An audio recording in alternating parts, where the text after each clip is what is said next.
Welcome back. All right, so some news of the day for all you fine people on the internet for today. It is professional tryout season. So four so far today. We may see more over the next couple of days. I'm guessing we will.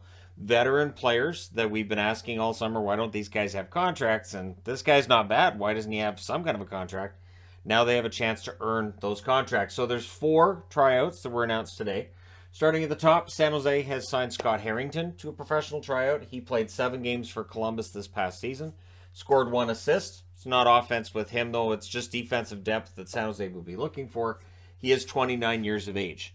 So Harrington, veteran of the game. San Jose deciding they need to add on the blue line. Toronto, this might be a smart signing. I will agree with the media on this. Zach Aston Reese, coming off of what was a bit of a disappointing year, but I thought he was good in Anaheim after the trade. So he signs a tryout with the Toronto Maple Leafs, played 69 games this past year, 5 goals, 10 assists, 15 points, split between Pittsburgh and Anaheim. And again, I thought he played better in Anaheim than the points would tell you. I was actually mildly surprised Anaheim didn't bring him back. He's only 28 years of age, so he's still young enough that you don't have to worry about that drop off necessarily. And he's a good fill in. He's a good third liner at times during his career. But at the very least, he shouldn't hurt the Leafs if he ends up on their fourth line. And again, there is absolutely zero risk to a tryout. Which brings us to Danny DeKeyser, signed by the Vancouver Canucks to a tryout. Interestingly, that there was a lot of speculation about DeHaan and whether or not he'd end up in Vancouver, but DeKeyser's picked up, and 59 games with Detroit this past season, 11 assists. He has spent his entire career in Detroit. So at 32 years of age, he is now trying to catch on with the Vancouver Canucks. The Canucks, yes, they could use some depth on the blue line. I've talked about their blue line very recently. And if they added DeKeyser, if he ends up on their third pairing or as a number 7 defenseman, I think that's a good pickup. Carolina deciding they're going to add to their depth as well. Pick up Calvin DeHaan on a tryout. 69 games for Chicago this past season, 4 goals, 4 assists for DeHaan. He is 31 years of age. So again, DeHaan, solid defensively at points in his career. And so none of these guys are coming off of the best years of their career. I won't argue that. But again, for a team, you pick these guys up, and if they play well in your training camp, you sign them, and if they don't, they then get released. My guess is of the 4 on the board, probably 2 of them end up with contracts. Which 2? You guys can let me know in the comments section below. Which 2 you think end up getting contracts?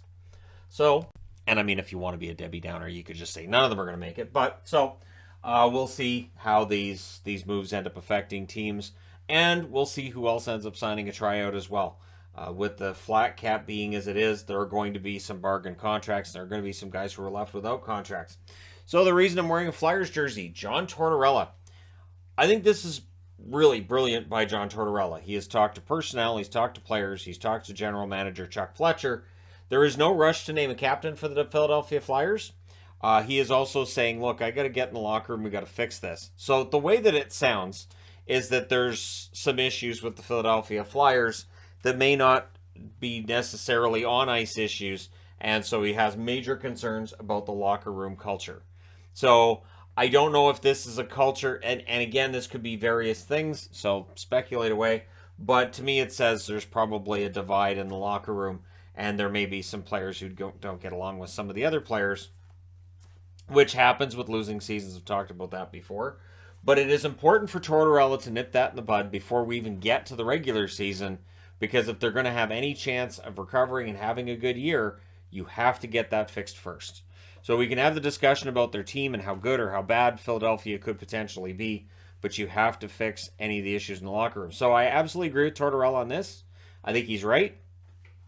And so we'll see how things work out for the Philadelphia Flyers. But that's a good start for Tortorella. We haven't even started training camp, and he's saying, nope, we got some major problems here, and we've got to get them fixed. We'll sit down and hash it out. And so there you go. Shane Doan. Shane Doan also made news yesterday in announcing he's stepping away from the Arizona Coyotes. I didn't see anything that says he has a problem necessarily with ownership, although that's being speculated upon. I'm just saying he's going to step away from the team. He doesn't want to be a hindrance. He seemed to be hinting that being a hindrance to the team. So he's stepping away from his role with the Arizona Coyotes organization, and also throwing in there, it gives him more time to spend with his kids. Shane Doan is very prominent when you're watching the Arizona broadcasts in that there's a lot of commercials that'll have Doan in them, and Shane Doan, Arizona Coyotes, it's sort of, that they mesh really, really well. So Doan stepping away is definitely an issue.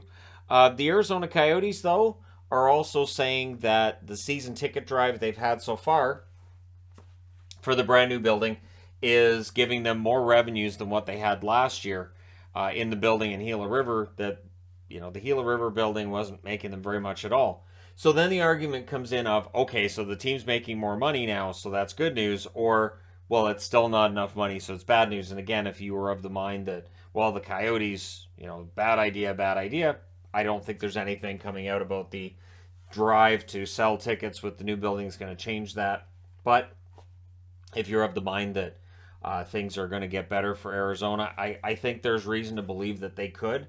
But it is interesting to see Doan stepping away, and we'll see what else happens with the organization. It doesn't necessarily mean that there's other, bad news coming if you're a Coyotes fan, but it is too bad because I do enjoy Shane Doan's involvement with the team. It's nice to see him every now and then on a broadcast, and if that's not going to be the case this year, that's too bad. But let me know your thoughts in the comment section below, as always. Don't forget to hit like and subscribe if you're browsing your way through. You just happen upon this video. Thank you guys so much for watching, for all your support. I will talk to you again soon.